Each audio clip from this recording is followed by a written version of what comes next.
கையில் கம்பு மற்றும் உருட்டு கட்டைகளுடன் இந்த பெண்கள் வீராவேசமாக செல்வது 100 நாள் வேலைக்காக அல்ல.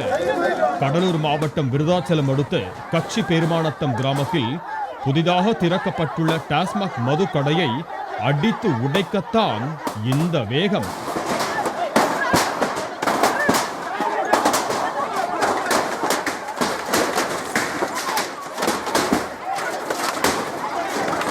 தங்கள் பகுதிக்கு மதுக்கடை வேண்டாம் என்று மாவட்ட ஆட்சித்தலைவரிடம் மனு கொடுத்தும் நடவடிக்கை எடுக்காததால் ஆத்திரமடைந்த பெண்களின் ருத்ர தாண்டவத்தால் தகரக்கூரையால் வேயப்பட்டிருந்த புதிய மதுக்கடையும் மது பாட்டில்களும் அடித்து நொறுக்கப்பட்டன.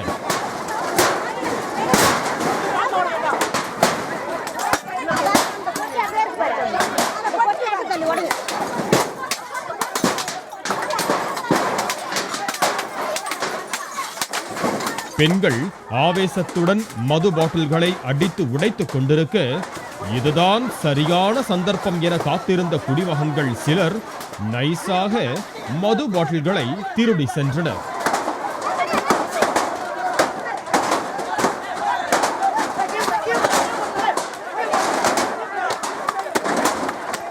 கடைகள் சுத்தமாக அடித்து நொறுக்கப்பட்ட பின்னர் சாலையில் ரிலாக்ஸாக அமர்ந்தனர் ஆவேச பெண்கள்.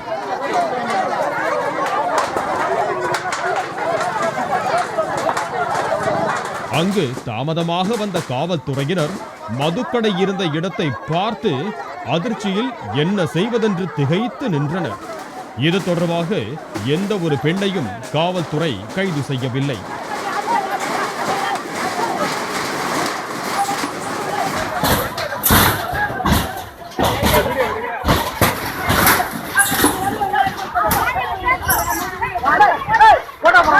இதற்கு ஒருபடி மேலே போய் காஞ்சிபுரம் மாவட்டம் பாலுச்செட்டி சத்திரம் அடுத்த சிறுனை கிராமத்து பெண்களோ புதிதாக கட்டப்பட்டு வந்த மதுக்கடை கட்டிடத்தை அடித்து நொறுக்கினர்.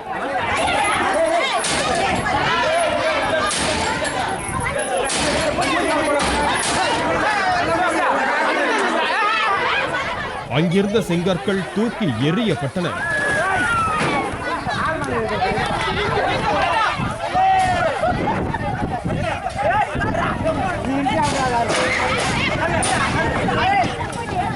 கடையின் இரும்பு கம்பிகள் பெயர்த்து எறியப்பட்டன.